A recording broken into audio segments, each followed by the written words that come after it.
Psalm 3, ULT, background is Psalm 3 is attributed to David and is set when he fled from Absalom his son. This refers to the painful rebellion recorded in 2 Samuel 15-18, when David's own son, Absalom, attempted to seize the throne. This psalm is the first labeled a psalm of David and is often called a mourning prayer of trust. It moves from distress confidence prayer assurance victory. Outline 1. The problem is many enemies, verses 1-2. 2. The confidence, the Lord a shield, verses 3-4, 3. The peace, rest in God's protection, verses 5-6, 4. The petition, arise, O Lord, verse 7, 5. The proclamation, salvation belongs to Yahweh, verse 8, Psalm 3 verse 1, ULT, Yahweh, how many are my enemies? Many rise up against me. Insight, David begins honestly. He does not deny the size of the problem. The repetition of many emphasizes overwhelming opposition. Application, faith does not ignore reality. It brings reality to God. Cross-references, 2 Samuel 15 verse 12, the conspiracy grew strong. Psalm 56 verse 2, many fight against me. Psalm 3 verse 2, ULT, many say about me, there is no salvation for him in God. Selah's insight, the deepest wound is not physical danger but spiritual accusation, God has abandoned you. Application, when voices say God will not save you, cling to what God says, not what people say. Cross-references, 2 Samuel 16 verses 7-8, Shammai cursed David. Romans 8 verses 33-34, who can condemn?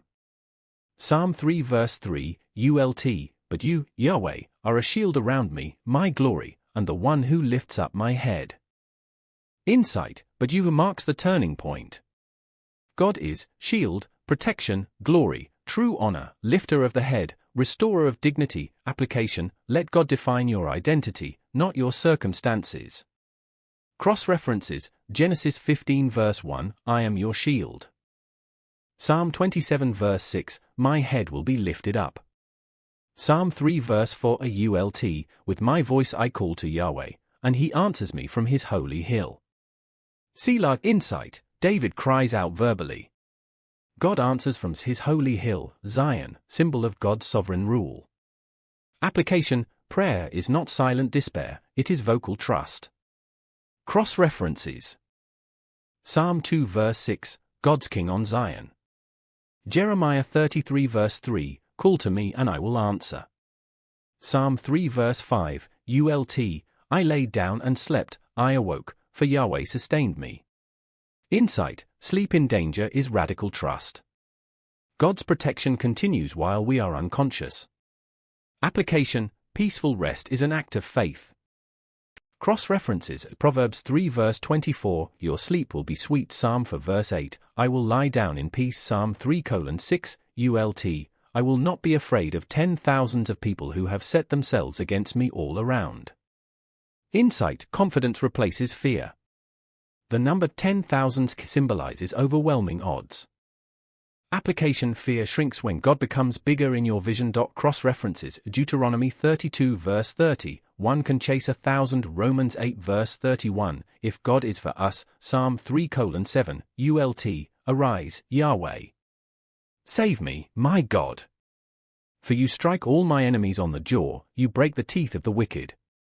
Insight. Arise is a battle cry. Breaking teeth symbolizes removing the power to harmed. Application, we may boldly ask God to act against injustice. Cross-references are Numbers 10:35, rise up, Yahweh. Psalm 58 verse 6, break their teeth. Psalm 3:8, ULT, salvation belongs to Yahweh, your blessing be on your people. Selah?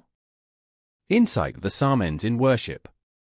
Salvation is God's possession and gift. Application, deliverance leads to praise and intercession for others. Cross-references, Jonah 2 verse 9, salvation belongs to Yahweh. Revelation 7 verse 10, salvation belongs to our God. Overall summary, Psalm 3 shows the journey from overwhelming opposition to confident trust to peaceful rest to victorious prayer to worshipful declaration. Though surrounded by betrayal and danger, David rests because his security is not in circumstances but in Yahweh. The psalm teaches, trouble is real. Accusations are painful. God is a shield. Prayer changes perspective. Salvation belongs to the Lord. Reflection questions 1. When opposition increases, do I magnify the problem or magnify God? 2. What voices are saying, God will not help you? 3.